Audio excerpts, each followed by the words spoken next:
आखाती देशांमध्ये सध्या युद्ध सुरू आहे आणि याच युद्धामुळे गॅसचा वापर कमीत कमी वापरा असा सरकारनं भर दिलेला आहे। कारखान्यांसाठी लागणाऱ्या 47 किलो आणि 450 किलोच्या गॅस सिलेंडरचा पुरवठा सध्या थांबवण्यात आलाय। येत्या 2 दिवसांमध्ये व्यावसायिक गॅस देखील बंद होण्याची शक्यता आहे। त्यामुळे केवळ घरगुती गॅस सुरू राहावा यासाठी सरकारकडून खबरदारी घेतली जाते आहे।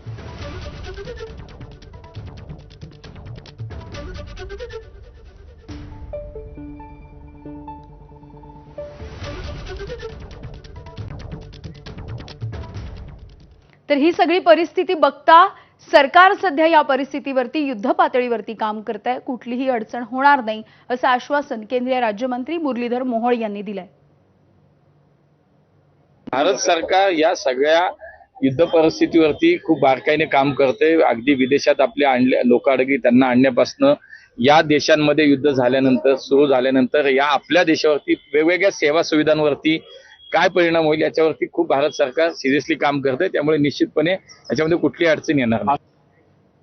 व्यावसायिक वापराच्या गॅस सिलेंडरवरती खरं तर या सगळ्याचा मोठा परिणाम होणार आहे। तर हा जो व्यावसायिक वापराचा सिलेंडर आहे तो नेमका कोणकोणत्या क्षेत्रांसाठी कोणकोणत्या कामांसाठी वापरला जातो आपण जाणून घेऊयात। Hotels, cafe, dhaba, catering services आणि रेस्टॉरंट्स या ठिकाणी हा सिलेंडर वापरला जातो। बेकरी, मिठाईची दुकानं या सगळ्या भागामध्ये देखील हा गॅस सिलेंडर वापरला जातो। सोबतच हॉस्पिटल्स आणि ऑफिसच्या कॅन्टीनमध्ये देखील हाच कमर्शियल गॅस वापरला जातोय। सिरॅमिक्स, वस्त्रोद्योग, धातू वितळवणाऱ्या ज्या गोष्टी आहेत, सोबतच पावडर कोटिंग करणारे कारखाने या ठिकाणी व्यावसायिक वापराचा सिलेंडर वापरला जातो।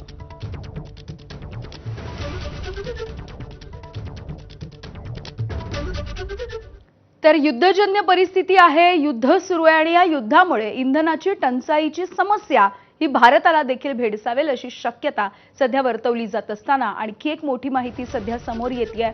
अमेरिकेनं रशियाला 30 दिवस इंधन विक्री करायला मुभा दिली आहे। भारतीय तेल कंपन्या रशियाकडून तेल विकत घेऊ शकतील असं अमेरिकेच्या ट्रेझरी डिपार्टमेंटनं म्हटलंय। अल्प मुदतीची ही मुभा दिल्यामुळे रशियन सरकारला फारसा आर्थिक लाभ नाही असं देखील अमेरिकेला वाटतंय।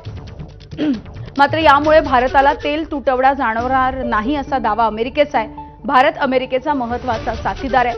भविष्यामध्ये भारत अमेरिकेकडून मोठ्या प्रमाणावरती तेल खरेदी करेल असं देखील ट्रेझरी डिपार्टमेंटच्या या परिपत्रकामध्ये म्हटलंय।